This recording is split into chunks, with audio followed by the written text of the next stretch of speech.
चैतन्यं शाश्वतं शान्तं नातीतं नादं कलातीतं तस्मै श्री गुरवे नमः। सर्वरूपमयी देवी सर्वं देवीमयं जगत् अतोऽहं विश्वरूपां तां नमामि परमेश्वरी। सेवा धर्म किस प्रकार निर्वाह करना चाहिए? सेवा करते समय अपनी मन स्थिति किस प्रकार से रखें? अक्सर सेवा करते हुए क्या होता है, ईर्ष्या द्वेष क्रोध की मन स्थिति होती है। बहू सास की सेवा करे तो 4 बातें सुनावे, जिठानी बहू ससुर का रोटी बना दे तो 10 बातें सुनावे, जेठ जिठानी किसी बच्चे की सेवा करे बच्चे का ठसक दे, होता है ना। किसी की भी सेवा सामान्य रूप से कोई नहीं कर पाता, जबकि किस सेवा से पुण्य बनते हैं, महापुण्य बनते हैं, तो सेवा धर्म का निर्वाह किस प्रकार से करना चाहिए। आजकल यही बात का ज्ञान नहीं है, तभी ये इसको घर से निकालो, उसको घर में रखो, ये करो वो करो, दुनिया का सारे पाप करते हैं। पाप से पाप बढ़ता है और पाप को समाप्त करने वाला, पाप को दबाने वाला कोई बिरला ही होता है। जिस प्रकार से प्रेम के द्वारा अनायास ही शांति पर त्याग सुलभ हो जाता है, उसी प्रकार सेवा के द्वारा अनायास ही पुण्यवर्धक तप की वृद्धि हो जाती है। जिस तप से पुण्य बढ़ता है, सेवा द्वारा पुण्यवर्धक तप की वृद्धि हो जाती है। कल बताया था कि सेवा के 2-3 प्रकार हैं। जैसे जब कभी बड़ों की सेवा करनी हो, श्रेष्ठ जनों की सेवा करनी हो, श्रद्धापद गुरुजनों की सेवा करनी हो, तब सहनशीलता से अपने हृदय को सुसज्जित रखना चाहिए। लेकिन जब अपने समकक्ष लोगों की सेवा करनी हो, तब स्नेह भाव की प्रधानता कहीं नहीं बोलनी चाहिए। और जब अपने से छोटों की तथा असहाय की, दीन की, दुखियों की जब सेवा का अवसर सुलभ हो जाए, तब क्षमा भाव का निरंतर आश्रय लिए रहना चाहिए, नहीं तो गड़बड़ हो जाए। अब जैसे देखो, पाली में कपड़े बांटे जाते हैं, लेने वाले बहुत गलत ढंग से व्यवहार करते हैं, बोलते भी हैं भाई उनको। अब उनके समय उनके सामने अगर आप संतुलित न रहे, अगर क्षमा भाव न रखो, तो काम ही नहीं कर सकते। सब छीन छान के भाग के आप ही का नुकसान करेंगे। इस प्रकार कहीं भी ऐसा करने से कदाचित प्रसंगवश सामने आ जाने वाले श्रेष्ठ जनों के रोष या शासन से तथा समकक्ष लोगों की होने वाली उदासीनता अथवा अवहेलना से और छोटे व्यक्तियों की अज्ञानवश होने वाली भूलों से आप अपने सेवा धर्म को विचलित नहीं करें। आपका पुण्य ज्यों का त्यों सुरक्षित रहेगा। अगला व्यक्ति चाहे जो करेगा उसका वो भागी बने, लेकिन आपके ऊपर कोई आंच नहीं है। सेवा करते हुए किसी प्रकार का अभिमान नहीं आने देना चाहिए और ना सेवा के बदले में अपनी ख्याति या प्रशंसा की इच्छा रखें। जिसकी सेवा का अवसर प्राप्त हो, उसकी भूलों को देखकर नाराज नहीं होना चाहिए। जबकि बुढ़े लोगों को बड़ा अपमान सहन करना पड़ता है। बुढ़ा उठ नहीं पाता, बैठ नहीं पाता, कहीं अनेक प्रकार क्रियाएं कर दे, थोक ताक दे, कैसे लोग बड़ा उल्टा सीधा बोलते हैं, बहुत अपमानित करते हैं। ये बहुत पाप बनता, ये उतना ही बड़ा पाप हो जाता है। जिसकी सेवा का अवसर प्राप्त हो, उसकी भूलों को देखकर रुष्ट न होना चाहिए। उसके किसी प्रकार के दोषों के कारण उससे घृणा भी नहीं करनी चाहिए, क्योंकि किसी की सेवा तो गुण ग्रहण के लिए क्या की जाती है और किसी की सेवा दोष हरण के लिए की जाती है। सेवा करते हुए प्रतिकूलता को सहन करते हुए शांत समस्थित रहना, कहीं भी आलस से कोई स्थान न देना, निरंतर कर्तव्य पालन के लिए प्रमाद रहित होकर सावधान रहना, यही पुण्यदायिनी तपश्चर्या से सुसज्जित सेवा कही जाती है। अपने सुख के लिए दूसरों से सेवा लेते हुए सांसारिक भोगों के पथ में जितना पतन होगा उतना ही दूसरों को हितप्रद सुख देते हुए सेवा करने से शीघ्रतया अपना उत्थान भी हो जाता है। इस बात का ध्यान रखना चाहिए। अब राग के कारण, राग की कल्पना हमारी बुद्धि में जहां जहां होती वहीं वहीं हमसे त्याग नहीं हो पाता। दोष में भी अगर राग है तो त्याग नहीं हो सकता। विद्या के समान आंख नहीं, सत्य अनुसरण के समान तप नहीं, राग के समान संसार में और दूसरा कोई दुख नहीं, और त्याग के समान कहीं कोई सुख नहीं। नास्ति विद्या समम चक्षुर्, नास्ति सत्य समम तपः, नास्ति राग समम दुःखम्, नास्ति त्याग समम सुखम्। परमार्थ के पथ में अगर बढ़ना चाहते हैं तो नीची सीढ़ियों से ही नहीं बल्कि ऊंची ऊंची सीढ़ियों पर, ऊंचे ऊंचे सोपानों पर चढ़कर जहां कहीं अपने परम लक्ष्य के अतिरिक्त और कहीं भी दृष्टि गई, अन्य वस्तु के जहां रागी बने वहीं से प्रकृति में रुकावट, प्रकृति के द्वारा रुकावट डाली जाने लगी। प्रकृति रुकावट डाल आप करना चाहते हैं। अगर आप परमार्थ पथ में सत्य लक्ष्य की ओर बढ़ रहे हैं तो नीचे, चाहे नीचे सीढ़ी पर हो चाहे सबसे ऊंची सीढ़ी पर, जहां कहीं भी अपने लक्ष्य के अतिरिक्त अन्य वस्तु के से राग जहां हुआ वहीं से प्रकृति में रुकावट पड़ने लगेगी, और जहां कहीं त्याग साथ हुआ वहीं प्रगति के लिए प्रकृति आपकी सहायता करती है। अगर अपने आप का जीवन का सत्य लक्ष्य का ज्ञान हो गया तब तो उसके अतिरिक्त संसार में कहीं भी रागासक्त होने की जरूरत न रहेगी, बल्कि सबसे हर एक दशा में विरक्त होकर संसार की प्रत्येक वस्तु को, प्रत्येक संबंधी को वहीं तक अपने साथ रहने देना चाहिए जहां तक उसका संग सद्गुण विकास में सहायक हो और परमार्थ पथ में बाधक न बने। और जहां किसी संबंधी का संग सद्गुण विकास में सहायक नहीं हो रहा है, परमार्थ में जहां बाधा आ रही है, वहीं से उससे विमुख हो जाना चाहिए। प्रत्येक मनुष्य के अपने अपने अलग अलग प्रारब्ध, उसके अनुसार जीवन विकास के लिए प्रत्येक व्यक्ति के अपने अपने प्रारब्ध के अनुसार और हर एक का जीवन विकास के लिए कहीं तो किसी को विद्या की आवश्यकता होती है, कहीं धन की आवश्यकता होती है, कहीं स्त्री तथा पुत्र की आवश्यकता होती है, कहीं ऐश्वर्य आदि की आवश्यकता होती है। संसार के किसी भी पदार्थ की आवश्यकता ज्ञान न होने के कारण है, क्योंकि हमें ज्ञान नहीं है। इसलिए उस आवश्यक प्रतीत होने वाले पदार्थ की प्राप्ति हो जाने पर उसका यथोचित ज्ञान प्राप्त कर लेना विचारवान मनुष्य का प्रथम कर्तव्य है।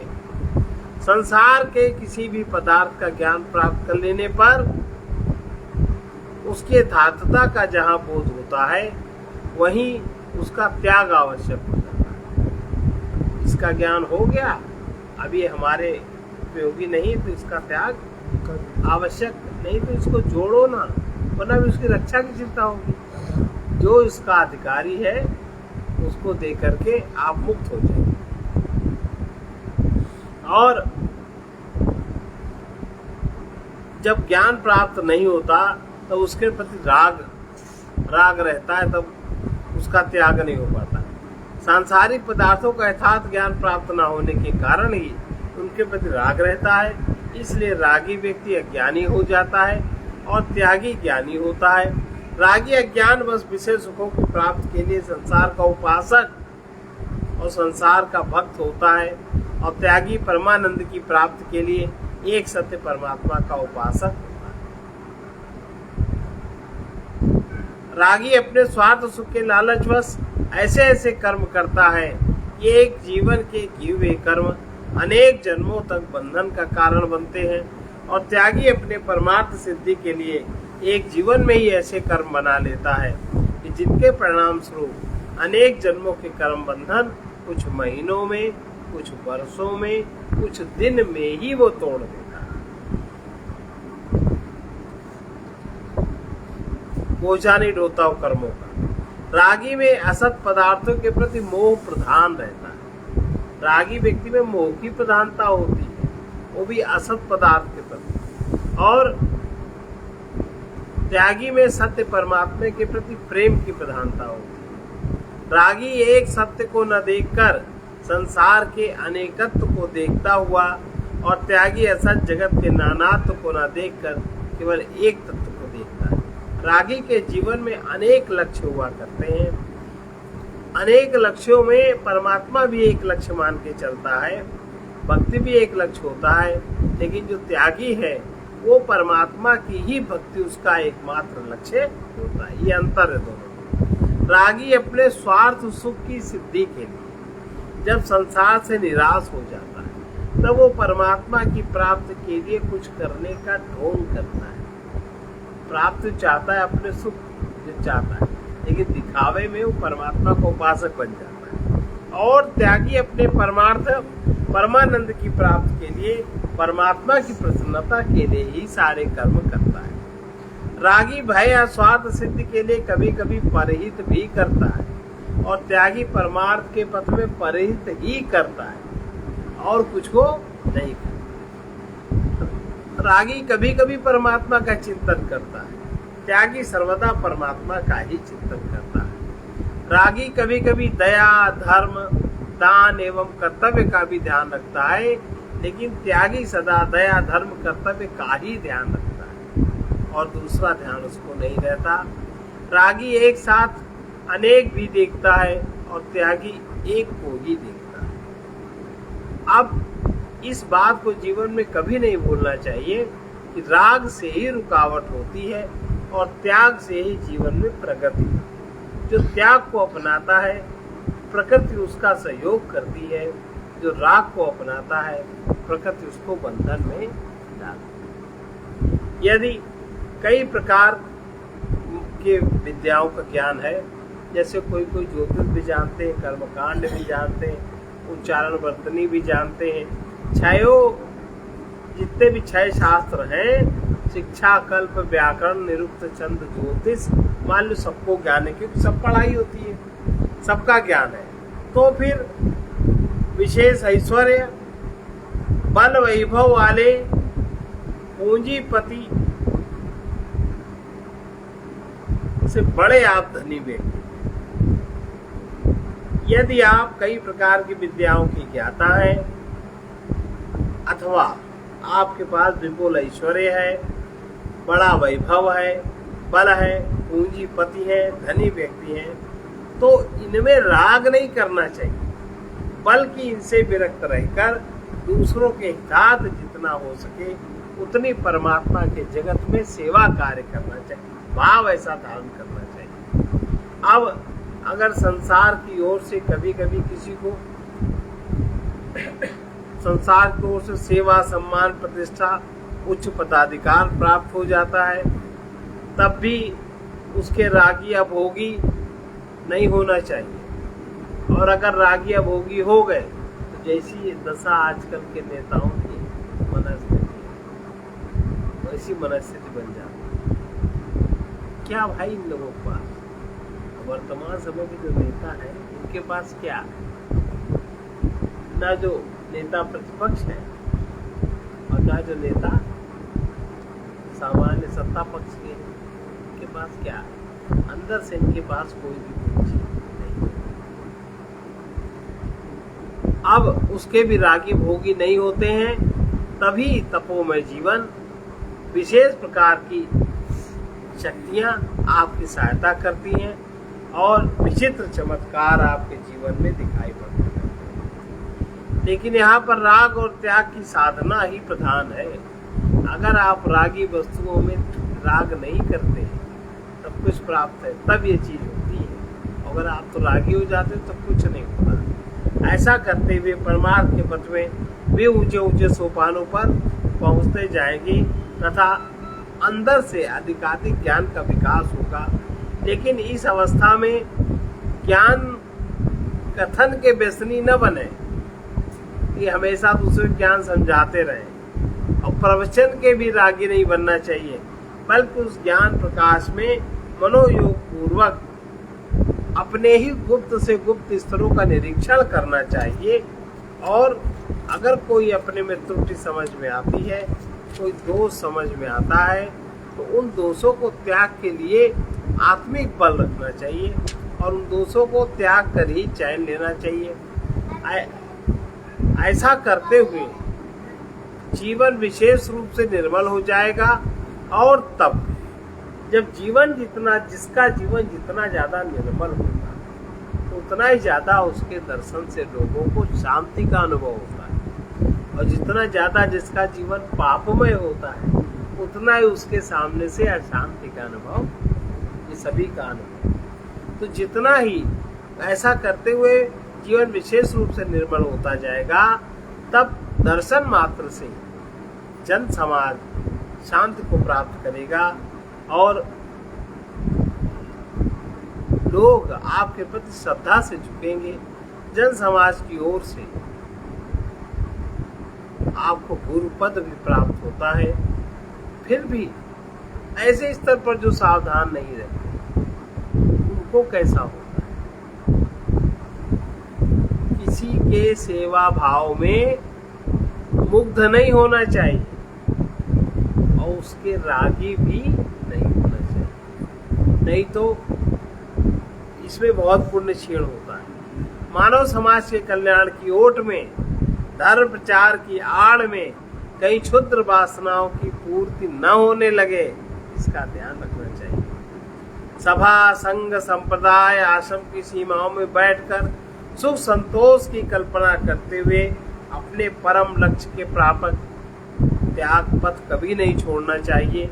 राग का त्याग होने पर ही परमार्थ तत्व का बोध होता है, और जब तक राग का त्याग नहीं होता, तब तक दूसरे के परमार्थ की बातें तो आप कहते हो, आपको बोध नहीं हो सकता। परमार्थ के पथ में चलते हुए भविष्य क्या होगा, इसका कभी चिंतन नहीं करना चाहिए, और अभी तक क्या क्या हो चुका है इसका भी मनन नहीं करना चाहिए। ना बीते हुए का मनन और ना ही भविष्य का चिंतन। वर्तमान में जो कर्तव्य कर्म है, केवल वर्तमान में प्रारब्धवश जो कुछ भी कर्म भोग उदय हो, उसे निर्भय निशंक होकर निपटाते चलना चाहिए। निपटाते चलिए। ऐसा करना तभी सरल होगा जब कहीं भी राग नहीं होगा और सत्य के लिए पूर्ण त्याग का सामर्थ्य हमारे में। जिस प्रकार से इस राग द्वेष का सर्वभावेन नाश हो सके, उसी प्रकार के साधनों को आचरण में लाना चाहिए। ऐसी ही संत सद्गुरु आज्ञा देते हैं। रागवशी द्वेष, लोभ, क्रोध आदि विकारों की उत्पत्ति और स्थिति होती है, इसलिए राग का ही त्याग बहुत महत्वपूर्ण है। वस्तु का त्याग महत्वपूर्ण नहीं है, व्यक्ति का त्याग महत्वपूर्ण नहीं है, वस्त्र आदि का भी त्याग महत्वपूर्ण नहीं। जहाँ जहाँ मन रागी है, उसका राग का त्याग आवश्यक है। त्यागी त्यागी सब कहें और त्याग सब थोर, त्यागी तब ही जानिए त्यागे घट का चोर। घट में जो रागी है उसी को त्यागी होना पड़ता है। विचार की दृष्टि से देखा जाए तो मनुष्य का मन ही रागी है। अतः इस जगत में भूले हुए रागी मन को जो त्यागी बना दे, वही उत्तम साधक है। रागी मन को जो त्याग पथ दिखला दे, वही उत्तम साधक है। इसको ऐसे समझे, मानना मनन करना ही मन का स्वरूप है। जो कोई संसार में मानना और मनन करना त्याग दे, उसी का रागी मन त्यागी हो जाता है। दो चीजें, मानना और जो कुछ भी प्रक्षेपित हुआ उसका मनन करना। उसने ऐसा कहा, उसने ऐसा कहा, उसने ऐसा किया, और मानना।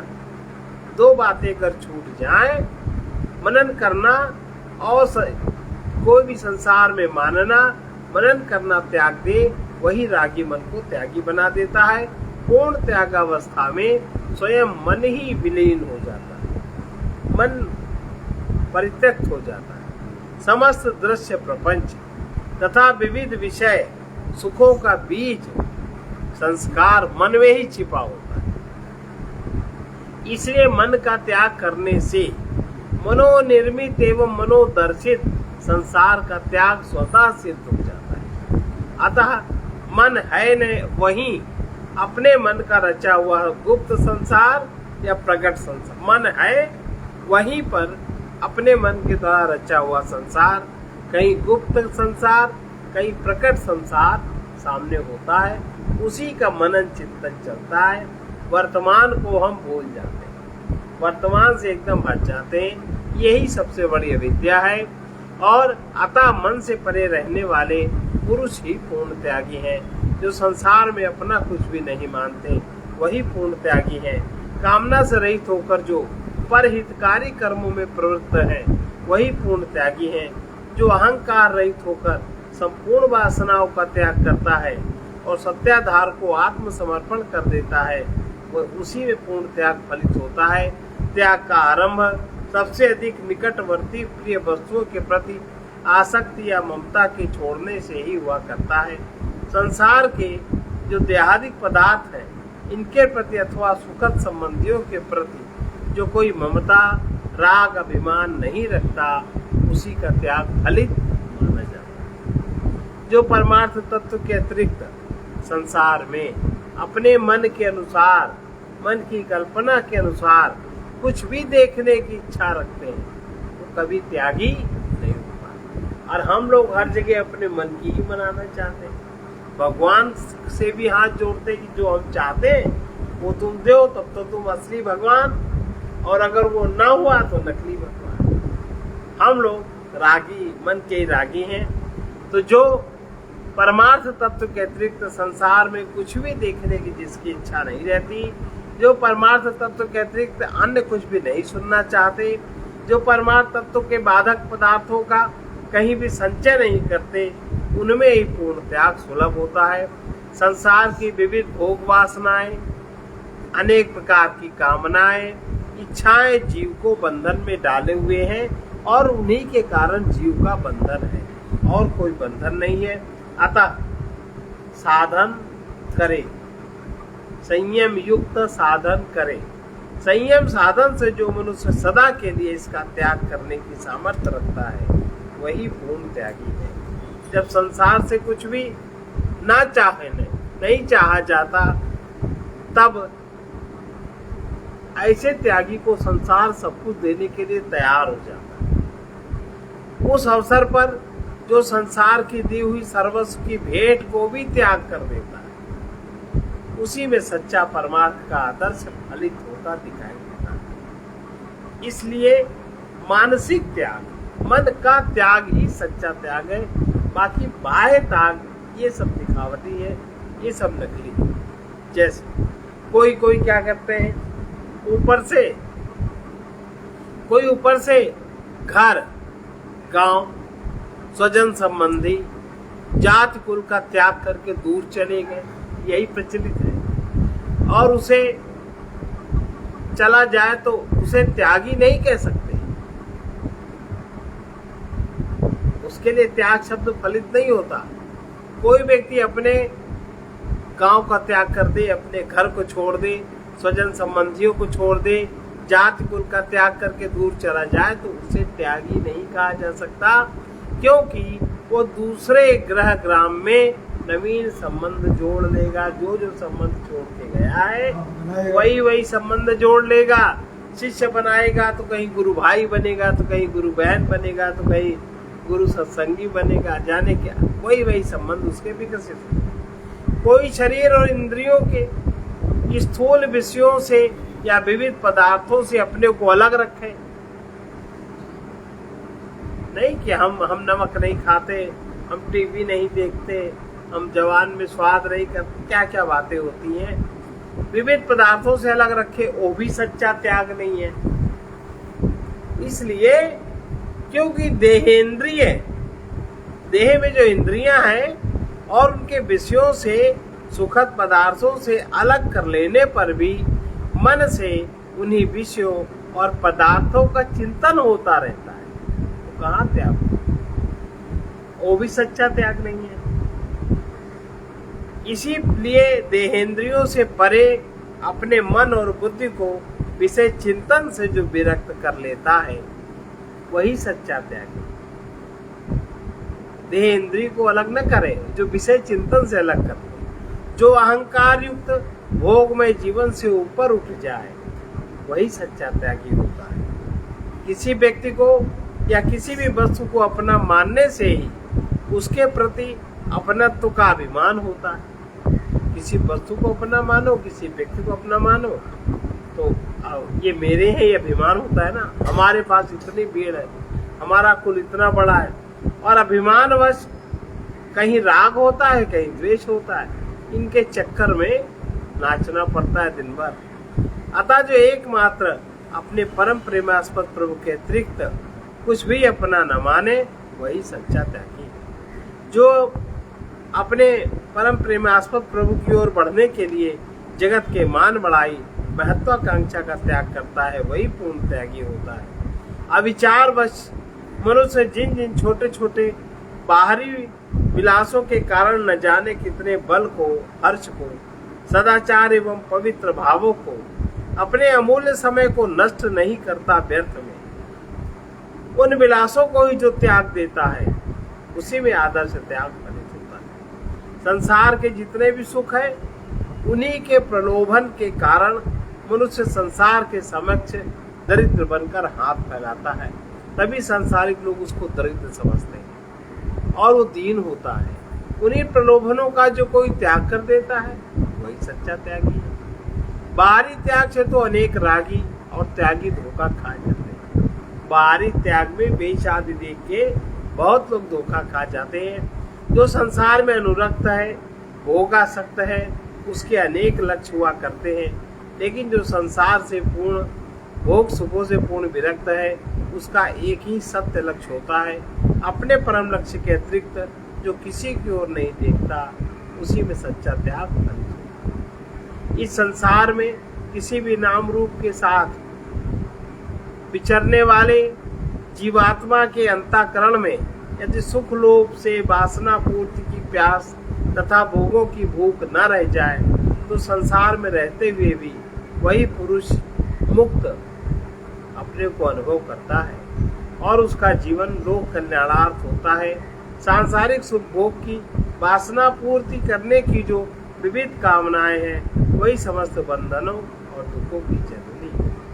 सद असत का विवेक जब तक नहीं होता, तब तक कामनाओं की उत्पत्ति होती ही रहती है, और जहां सत असत का विवेक जागृत हो गया, वही कामनाओं की उत्पत्ति बंद हो जाती है। कामनाओं की उत्पत्ति से ही दुख होता है, और जब उनकी पूर्ति होती है, तब प्राणी को सुख होता है। कामनाओं की पूर्ति जनित सुख स्थायी नहीं होता, क्योंकि कामनाओं की पूर्ति से क्षणिक तृप्ति तो होती है, परंतु उससे तुष्टि नहीं होती। इसलिए कामनाओं की उत्पत्ति बार बार होती रहती है, और उत्पत्ति जनित दुख शमन के लिए बार बार कामना की पूर्ति करनी पड़ती है। कामनाओं की पूर्ति करते करते जब जीव थक जाता है, शक्तिहीन होकर नष्ट हो जाता है, परंतु तब तक पुष्टि नहीं होती। जब तक कामनाओं की निवृत्ति नहीं होती, तब तक जीव की पुष्टि नहीं होती। कामनाओं की निवृत्ति होती है सद और असत के विवेक से, और तभी स्थायी शांति और आनंद भी जीव को प्राप्त होता है। अज्ञानी की करोड़ों कामनाएं होती हैं, और करोड़ों कामनाओं की उत्पत्ति और पूर्ति बार बार करता रहता है, उसी में लगा रहता है, फिर भी उसको कभी भी तृप्ति का अनुभव नहीं होता। इसलिए अज्ञानी कामावर्त में फंसकर दुख सुख के भोगों के झूलों में झूलते हुए थक जाता है। अतः कामनाओं का त्याग होने पर ही मनुष्य स्वस्थ हो पाता है। कामी सदा स्वस्थ रहता है, और शक्तिहीनता के कारण प्रकृति की उन शक्तियों की शरण लेता है जिनसे उसको शक्ति लाभ की आशा होती है, वो उन्हीं शक्तियों की दास्ता में बंधा हुआ कठिन से कठिन श्रम करते हुए जीवन व्यतीत करता रहता है, परंतु सत्य शांति के सरल मार्ग को वो नहीं पकड़ पाता। कामी अपने श्रम के परिणाम स्वरूप कदाचित बन जाने वाले पुण्यों के बल से ही कामनाओं की पूर्ति में सुख का क्षणिक दर्शन कभी कभी पा जाता है, परंतु फिर बार बार सुख के पश्चात दुख के ही दर्शन करने पड़ते हैं। और ऐसा करते करते जब कभी उसकी विचार दृष्टि खुलती है, तभी उसे त्याग का यह द्वार दिखाई देता है, जो त्यागी आनंद की ओर, जो त्यागी को स्थायी आनंद की ओर ले जाता है। आनंद के इस त्याग रूपी द्वार को कामी अज्ञान अंधकार के कारण कभी देख नहीं पाता, वो घूमता वो उसी के आसपास। इसलिए कामनाओं की पूर्ति करते करते कभी कभी कोई मनुष्य करोड़ों वर्ष बिता देता। देख ले रावण, देख ले हिरण्यकशिप को, और कितने जीव बार बार जन्म लेते हैं, वही पद पाते हैं। तो करोड़ों वर्ष भी जीवित रहे तब भी उसकी आत्यंतिक तुष्टि परम शांति उसको प्राप्त नहीं हो सकेगी। लेकिन यथार्थ ज्ञान के द्वारा कामनाओं का जो कोई त्याग कर दे, वो तत्काल परम शांति को प्राप्त कर सत्य की अनुभूति करता है। जो मनुष्य सत्संग का सुअवसर प्राप्त नहीं कर सके, उन्हें इस रहस्य का ज्ञान कभी हो नहीं सकता। जिनको सद्भाग्य से सत्संग का सुअवसर प्राप्त होता है, उन्हें ही कामनाओं की पूर्ति की जीवन में क्या लक्ष्य है, इस भीड़ में वो उस बात को जान पाते हैं। वे तो जब कामनाओं की पूर्ति करते करते सामान्य व्यक्ति थक जाएंगे, फिर भी सुख से तुष्टि न होगी, तब कामनाओं की निवृत्ति के विषय में वो ज्ञान की बात करना सीख जाएंगे। लेकिन कामनाओं की निवृत्ति किस प्रकार होगी, ये बिना सत्संग के कोई समझ नहीं सकता। ध्यान देकर समझने की बात है। यद्यपि पुरुषार्थ के द्वारा उपार्जित धन और धर्म के बल से कामनाओं की पूर्ति में अभिलषित सुख भोगा जा सकता है, परंतु कहाँ तक कोई पुरुषार्थ द्वारा पुण्य बल संचित कर सकेगा। और फिर चाहे कोई रावण के समान अथवा हिरण्यकशिपु के समान महान ऐश्वर्य वैभव बल प्राप्त कर ले, फिर भी संसार के किसी पदार्थ से परम शांति को प्राप्त नहीं कर सकता। संसार में एक से एक बढ़कर बुद्धिमान है, बलवान है, धनवान है, जनवान है, ऐश्वर्य वैभववान के अनेक विचित्र शक्तियों से संपन्न प्रतापी पुरुष हुए। सबने कामनाओं की पूर्ति में मन का माना हुआ सुख तो प्राप्त किया, परंतु तुष्टि एवं परम शांति किसी को नहीं मिली। तब उन क्षुद्र बुद्धि वाले जो अभागे हैं, जो पैदा ही अभागे होते हैं, क्षुद्र बुद्धि वाले जो अभागे लोग हैं,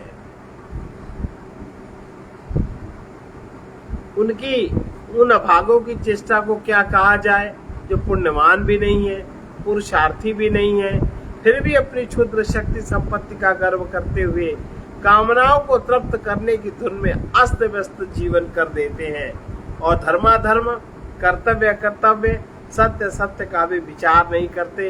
ये उनका दुर्भाग्य नहीं कहा जाएगा तो क्या है।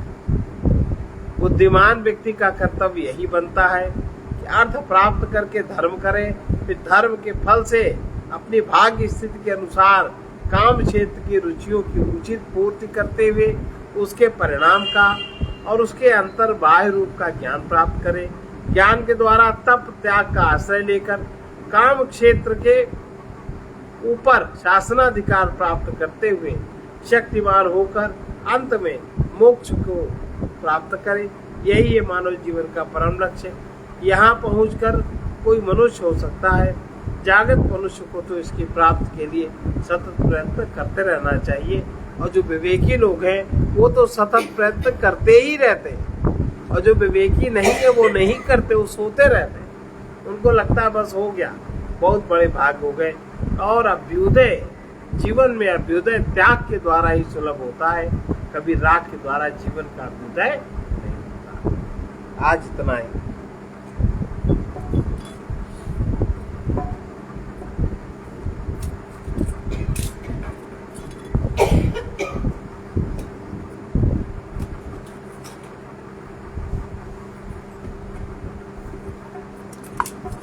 सही बात है, उन अभागों क्या करना, न जिनके पास पुण्य रूपी बल है, न पूंजी है, न कर्तव्य है, न पुरुषार्थ है, और फिर भी उनकी तमन्नाएं कितनी बड़ी बड़ी होती हैं,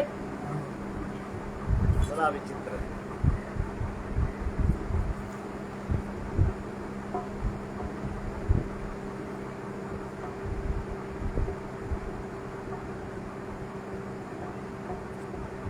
हम आपके गुणगान न गाएं तो क्या करें, हम आपके गुणगान न गाएं तो क्या करें।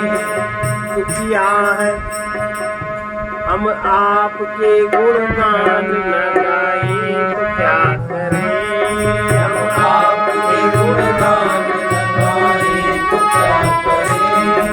दुखिया है आपको न बुलाए तो क्या करें, दुखिया है आपको न बुलाए तो क्या करें। जब आपके सिवाय कोई न हमारा, जब आपके सिवाय कोई न हमारा, अब आपको अपनी न सुनाई तो क्या करें, अब आपको अपनी न सुनाई तो क्या करें। हम आपके गुणगान न गाएं तो क्या करें, हम आपके गुणगान न गाएं तो क्या करें। हैरान हो रहे हैं अपने मन के मोह से, हैरान हो रहे हैं अपने मन के मोह से। ये वासनाएं हमको बुलाए तो क्या करें, ये वासनाएं हमको बुलाए तो क्या करें। हम आपके गुणगान न गाएं तो क्या करें, हम आपके गुणगान न गाएं तो क्या करें। सेवा के लिए शक्ति शांति स्वयं के दिए, सेवा के लिए स्वयं के लिए। ये नाथ चाहते हैं न पाए तो क्या करें, ये नाथ चाहते हैं न पाए तो क्या करें। हम आपके गुणगान न गाएं तो क्या करें, हम आपके गुणगान न गाएं तो क्या करें।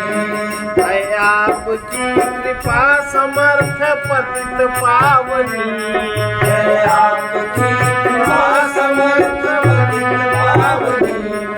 हम दीन पथिक शरण न आए तो क्या करें, हम दीन पथिक शरण न आए तो क्या करें। दुखिया है आपको न बुलाए तो क्या करें, दुखिया है आपको न बुलाए तो क्या करें। हम आपके गुणगान न गाएं तो क्या करें, हम आपके गुणगान न गाएं तो क्या करें। संसार में कोई भी अवस्था ऐसी नहीं है जिसमें कोई न कोई कमी शेष न रहे। निराश होने पर ही कोई भगवान की शरण हो सकता है। सर्वे भवन्तु सुखिनः, सर्वे सन्तु निरामयाः, सर्वे भद्राणि पश्यन्तु मा कश्चित् दुःखभाग् भवेत्। कृष्णाय वासुदेवाय हरे परमात्मने प्रणतक्लेशनाशाय